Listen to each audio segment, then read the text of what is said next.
Welcome to Trending in Education. Mike Palmer here. Very pleased to be joined today by Dr. Steve Joordens out of the University of Toronto. He's also someone who works on a software called PureScholar. He's been doing a lot of public intellectual work of late. So he's been putting social sciences on the map, talking psychology to many different folks. We're fortunate enough to have him here today to ponder a bit how humans will behave in the future. But before we get to any of that, Steve, welcome back to Trending in Education. Hey, Michael, thank you. It's really great to be here. I appreciate the time and I look forward to this discussion. Awesome. Yeah. And this is your second appearance. With your third appearance, you qualify for a refrigerator magnet. So maybe there is another engagement in your future. It's all up to me though. I gotta do well today. Well, it's true. That's true. I normally ask for origin stories. You were on relatively recently. In your own words, just give us a quick perspective on who you are so folks are caught up. Sure. When I finally went to university, I wanted to be a sound producer, a music producer. And I was on that journey, but somehow I discovered psychology and loved it. And somehow this prof who had a very unique testing style that asked us to make predictions about what people should do next. He loved my thinking and he said, you should be a prof. And I don't know why. I trusted him. I took every bit of his advice. Ended up going through University of Waterloo to do a PhD in cognitive psychology. Did a bit of time at McMaster doing some neuroscience kind of stuff, and then ultimately ended up at University of Toronto in Scarborough in 1965. And it's been my home since. I'm very happy to be there.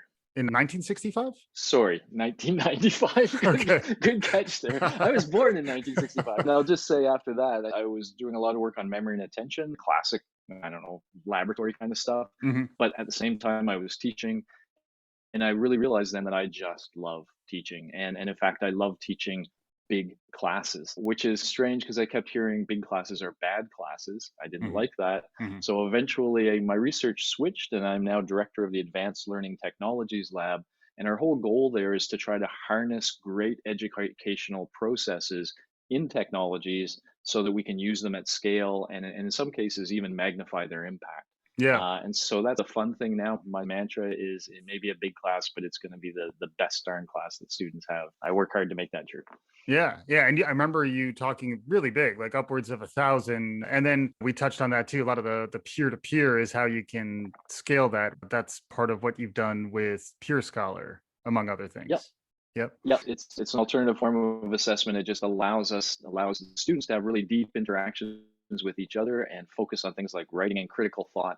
Yeah, even though it's 1,600 students, it basically puts them into little groups of 6 and makes a Socratic experience for them. So I'm very proud of it and the impact it's having. It's very cool. Yeah, and you've been on formative assessments for years, and now it seems like the rest of us are catching up. So good job by you being ahead of the curve there. The thing we wanted to focus on today in particular was what's going to happen in the relatively near future, we hope, when many of the restrictions we've had around social gathering, the social distancing is what we've talked about, which has resulted in a lot of social isolation. When those are eased up or just suddenly removed, which we've seen in a couple of states in the US lately, how will we respond? And maybe I'm of the prevailing thinking. I was thinking it would be a gradual move forward and some maybe shifting of behaviors. But you've been a little provocative here, Steve, and good job by you on that, talking about what you're referring to as a snapback. Can you catch us up on what you're thinking there? Yeah, and actually, I have been thinking this now for about a year. I've been curious by this exact question from when this started, because I know forces on either side. So if we think of the let's do the anti-snapback, first of all. There is this study, you and I were discussing it a little bit, where they've looked at what they call one-shot learning. The most powerful learning that any human or animal shows is often associated with things that make them sick. So we've all had the experience of having eaten something, and whether it was that or just something else, but we got sick afterwards. And often getting sick afterwards, one trial, that happening only once, can be enough for us to now avoid, so it's called taste aversion in that case, to avoid that food for a long period of time. Yeah. And so that reflects a very primitive mechanism that's trying to keep us safe, that if something it makes us sick, then it triggers this very quick learning. Yeah. So, go. Just to jump in right here, Yeah. Mezcal, I'm looking at you from earlier in my life. It wasn't one trial, but it was a diverse enough experience that I haven't really gone back there. I think the research that I recall was with mice Yep. and the taste, and unclear whether that is in fact a natural corollary. But from an evolutionary perspective, you could understand that if something puts us in that level of existential risk, that it is a powerful learning experience and maybe it does shift our behavior. So that's one idea Yeah. that's out there. Yeah, it goes back just to contextualize it to our hunting and gathering days. We always say it that way, as though those were equal forces. The fact of the matter is, we gathered a whole lot more than we hunted in Yeah. those days, and we scavenged and we ate what was available to be eaten. And so every now and then we would eat something that contained a toxin. And this whole mechanism is okay, well, just don't eat that twice. Right. Okay. If you eat it once and you find that it really has a negative impact on you, you probably don't want this organism to have to eat it 12 or 13 times, because Right. some of these things can kill us. Hmm. And so, yeah, really quick, hey, stay away from that thing. Hmm. Hmm. Yeah. And so now if we extend this into the COVID world, it's a little different. And this is why I wondered how it would play out. Avoiding other human beings because they're like bags of germs that could make us sick Right. to an extent. And so it still has that sort of disgust kind of connection, which is the basis of that strong learning. And I did wonder that if this went on for a long time, let's say a year, of starting to feel repulsed and disgusted by other human beings, would that primitive mechanism come to the fore and make us want to avoid people afterwards? Right. However, we also knew there was counterforces, and the strongest of them all is the fact that we are the most social beings on this planet. The Hmm. only Hmm. reason we are dominating the planet is because of our ability to work together and do things together in a way that no other animal does. And we need humans right from birth. Depending on the human, they need their parents till they're what, 30, 40? What's the age now? I don't know. Quite a while. And even then, the process, why this has been so hard on a lot of young people, is as children transition out of the home, they rebuild this social network for themselves to have outside of the home. Hmm. And so we need these social connections. And now let's take a third factor, which is just plain habit. Hmm. We've had years, decades, depending on how old we all are. I've revealed to you my 1965 date. So for me Do the here, that's, math. Yeah. Yeah. yeah, Yeah. that's 50 years of behaving a certain way, and now 1 year of quite honestly inhibiting those Hmm. habits. We've spent, and that's one of the reasons we're exhausted. It's like we're looking at after the 5-year-old, and we're that babysitter, and the 5-year-old keeps getting into trouble, and we know we got to keep our eyes on them all the Yeah. time. Yeah. And that's our habits, are those 5-year-old. And this is the great snapback, in my opinion. As soon as we start to feel like we don't have to watch that 5-year-old anymore, they're okay. The 5-year-old will just do its thing. And Hmm. so our primitive social self and our habitual self, I think, is just yearning to get out Hmm. there. Hmm. And the thing that really convinced me when I was thinking about these things was when it was Thanksgiving in the States. Hmm. The virus was at its worst. It was at its peak of bad, but all these people were in the airport. Not a usual Thanksgiving, but pretty darn close. It was pretty Hmm. amazing. And they Hmm. were interviewing these people. And these people would say things like, yes, I know it's dangerous. I know I could be bringing this back to my family. I could be blah, blah, blah. And they'd say, why are you doing it? And they would just say things like, I just have to see them. It's been a long time. I don't know when I'll see them again. Yeah. And what they're basically saying to me as a psychologist is, my primitive emotional needs are more important to me right now than this potential of risk that's a little vague and undetermined. Hmm. And so I think that that's to some extent a reflection of all of us. Hmm. And we're trying to hold back this way of being. And I think as soon as we feel safe. Now, I'm not always sure this is a good thing, which we can talk to. But yeah, if nothing else comes into play, then I think we would just go back to being the way we were being. Got it. Interesting. Yeah. Cause I guess I'm thinking about polarization a lot these days because we see so much of it. And I do wonder, and I think you've written about this too, which I'd love to get a little bit more your perspective. Folks who already might have been socially isolated, who Mhm. already might not have been out in these congregate settings to begin with. Maybe they're even phobic about it or Yeah. agoraphobia. It does feel like there will be a subset of folks whose behavior, maybe it fed into behaviors that were negative to begin with. And I think they are going to be tough to reach in new ways. And then on the other side of the distribution, I think there are people who maybe have just been ignoring a lot of these proscriptions the whole time. And I think for them and maybe the more risk taking set, they're going to get right back out on the dance floor Mhm. but you think it's going to be fast because I'm expecting some of us to be a little more cautious, but maybe I'm just projecting to the way I'm planning to come back. Where you're feeling.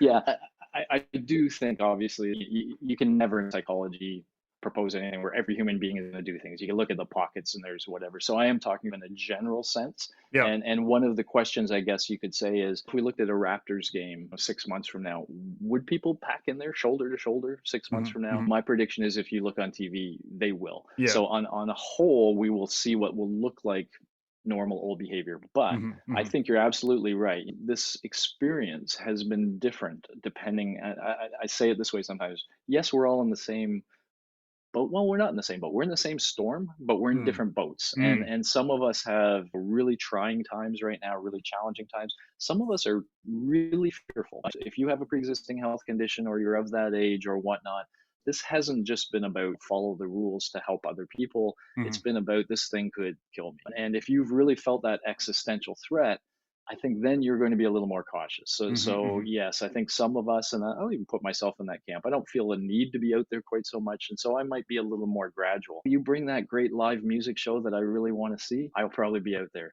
Yeah. So it might be a little more selective, but I think it won't take us long. Once we do it once or twice, I feel like, oh, that felt great. That's what Yeah. I think we'll really feel is that felt really great. Yeah. Uh, Although I do wonder about class outside and the idea mm-hmm. that things that used to be inside are now outside, things that used to be big groups are now small groups. There are Yeah. some patterns that had it just been 2 or 3 months, we probably would have snapped back because we hadn't really learned the new behaviors. And also the world around us may not have changed. I live in Brooklyn. Outdoor seating, outdoor dining Yeah. isn't going to go away. It's actually better. So, in some ways, even if we snap back in some of these behavior patterns, the concert that you might go to, for example, it's more likely it would be outside. So, it does feel like there's a dimension to which the world has changed. I think this is the really interesting next step to the great snapback. Now I'm starting to think of that great snapback as the background, the context with which we can work with. And if we do nothing, I think we will go back to that. But I think a Mhm. lot of the things we've learned during this time, we've been very reflective, and especially in the education sphere where we've literally been forced to very radically change the way we do everything. Hopefully we've seen some good. Hopefully we've had some victories along the way. Very often you don't realize that some approach is better until you're there and you Mhm. look back on, Mhm. and I could give you examples of that. And so my hope is while I predict the great snapback will be the natural thing, my hope is that in some circles we will say we don't want to snap back. But now I think we will still be in the situation we are fighting an old habit. If you're the Mhm. kind of person that can never find their keys and you start saying, okay, but I'm going to put them on this ring for the next 2 or 3 weeks, you have to do that consciously. You really have to do it intentionally and you Right. can build that habit. So I think that's the challenge for a lot of us. If we want to keep some of the good, if we want to keep it in there, we're going to have to very conscientiously and intentionally. This is, in my mind, a critical opportunity where we're at that point where if we don't insist on doing the changes and really intentionally making them happen, if we allow people to snap back, it's going to be really hard to get them after they snap back. In education, for example, this would be a great time to identify what are the processes that really worked and to maybe try to institutionalize some of those a Mhm. little bit to really suggest we want these to be core parts and maybe to get some champions that are willing to carry that banner a little bit and keep it going. Yeah. Because that's the risk. So the great snapback isn't necessarily a pretty picture. It's not necessarily what we should be doing. What I'm saying is this will be our natural human tendency, Yeah. and we should be thinking about whether do we want to go back to our old ways? Right. Do we have we learned that we value different things? And if we have, then we need to be in control as we retransition, Mhm. because what we do in those early stages could set the new pattern, the new way of being. Yeah, that makes sense because the other social science that it draws me towards is behavioral economics and the way these marketplaces are changing and the way a lot of organizations and universities and other concerns are starting Yeah, to rethink the costs of different types of delivery.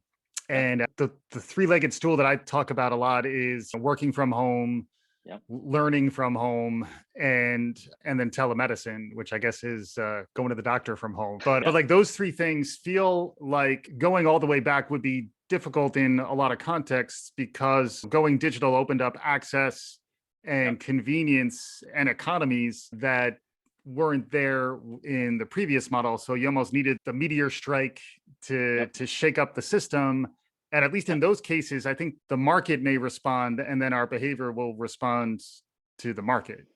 Yeah, I do think like if we just look at work from home, there was a lot of skepticism about how efficient would employees be, could, et cetera. And I think a lot when we got thrown into this, a lot of that has dissipated. And I suspect a lot of companies are now thinking, okay, for at least some of our workforce, or at least some of the time, we could have some more flexibility in how people are doing their work. And again, this would be the time to really think that through and think about that step going forward. Mhm. Learning from home is interesting because I see this so firsthand with students where I'm curious how that'll flesh out because we're hearing a lot of the disappointments. So we Mhm. hear from the students that say, I really wanted to be on campus. I like that campus experience and interacting with others. And I get that. And so some students are badly craving to go back to a more traditional way.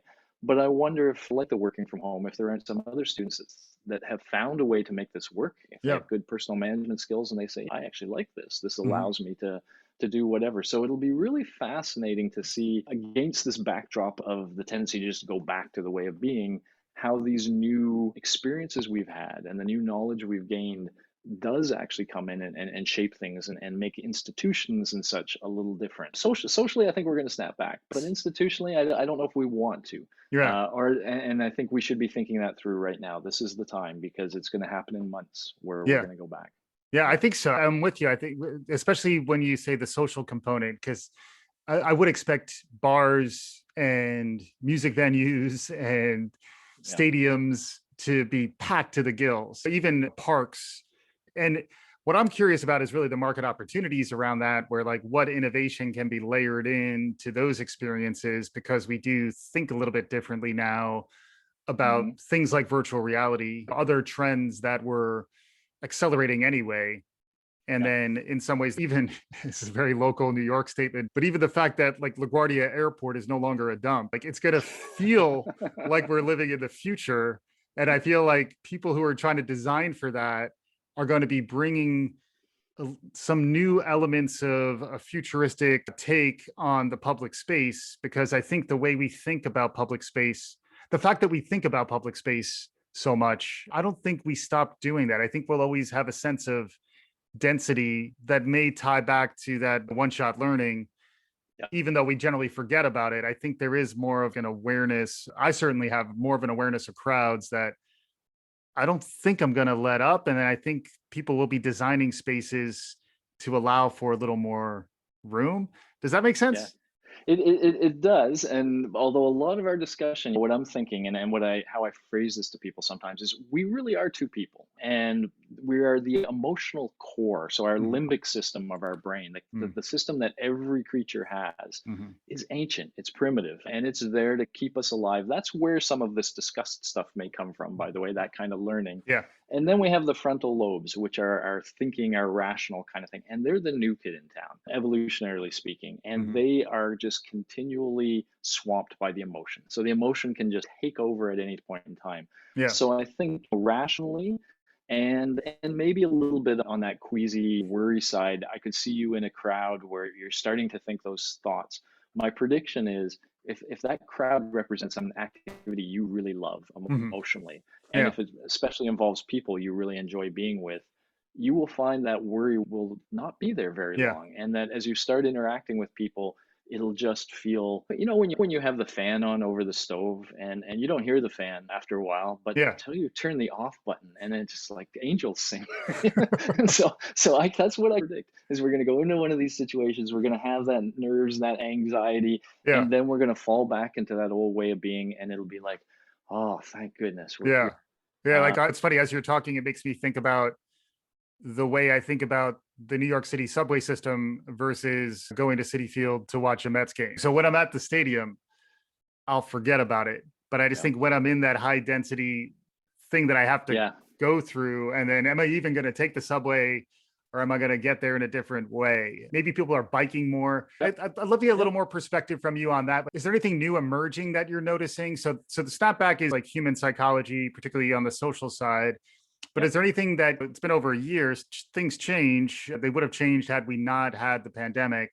But what do you see? Look into your crystal ball, Steve. What do you see coming out of this? Anything capturing your imagination? Any other interesting thoughts or predictions you might have?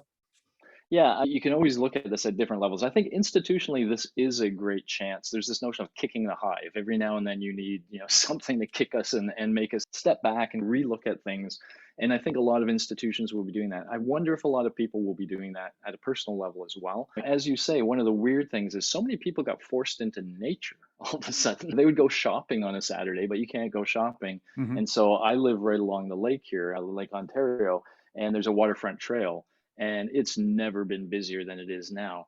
And so once again, the question I always have in my mind is when this is safe, when Hmm. everything's open, those people keep coming back. That was our habit already, but will we have this increased? Have they discovered something that they're now going to value and prioritize, or are they just going to snap back to all those other things as well? I Yeah. don't have a great answer. I do think there's some good, a lot of people, anxiety has, at least those who've looked into it, tried to deal with it. One of the best things to do about it is exercise. Mm. And so I've heard that there's more exercise going on, which I think is a natural response. And will some of us keep that? It's easier to do when you're working from home sometimes. You can Hmm. schedule it and do it, and you're not coming home at the end of a day and trying to exercise at 8 at night, etc. Yeah. Hmm. So I don't know, maybe that'll snap back when things go there too. But I do hope that generally we're taking this time as a reflective period. And in Peer Scholar, what Peer Scholar is all about is teaching students how to view their original work as a draft that can be improved and to think about that and then ultimately learn how to produce an improved version.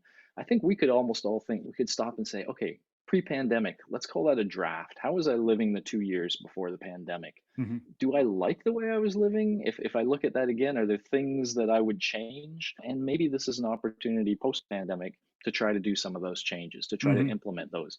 But again, I'll just highlight to everybody, if that's your goal, do it right from the outset and do it very mindfully. Because if you just say, yeah, I'll maybe change this or change that, and then you start living your life again, don't be surprised if 6 months after it's safe, you're living the same life you were living before this. Hmm. Maybe that's what you want, but maybe not. Yeah, the area maybe we could close with too, because I was going to go towards Peer Scholar with this as well, because it does feel like many of us have found new ways to connect with strong ties in Yeah. ways that we hadn't before, and in many ways, the social media had encouraged us to get as many as possible weak ties, cast as Yep. wide a net as possible, and just engage in these sort of more superficial ways.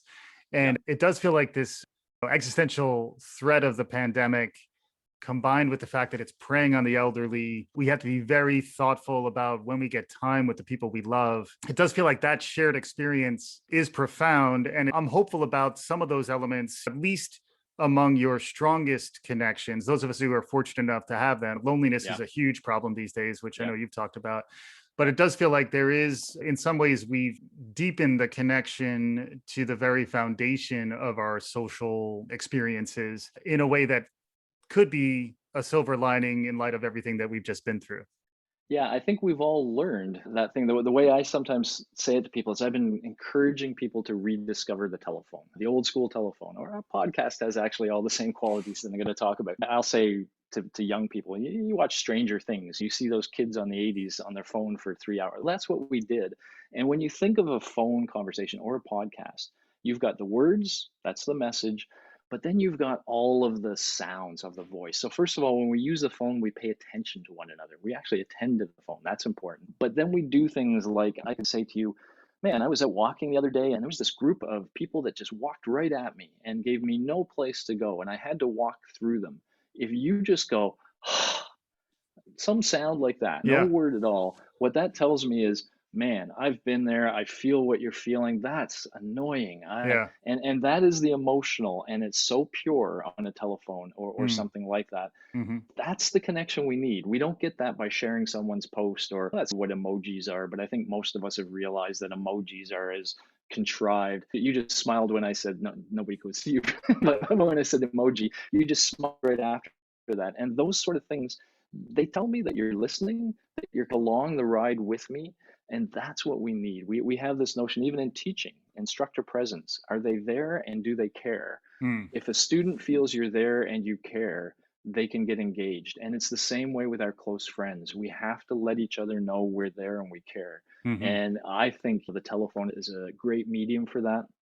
And a lot of social media things, I hope that a lot of people have seen that's not sustaining, not Hmm. to our mental health. We need something deeper in terms of relationships. There's a joke, I probably shouldn't say it, but I will, where they say there's friends like Facebook, and then there's real friends, which are people that will go out with you if you need them. And then there's real friends, and those are the people that will help you move a body. When you think of it like that, when you really need something and it's personal and it's embarrassing and you have someone you can connect with Yeah. that's there for you, Yeah. that is our most powerful antidote to Hmm. all these negative things that life throws at us. And so, Yeah. yeah, I hope we've formed those, we've seen who those people are, and we carry those people with us forward.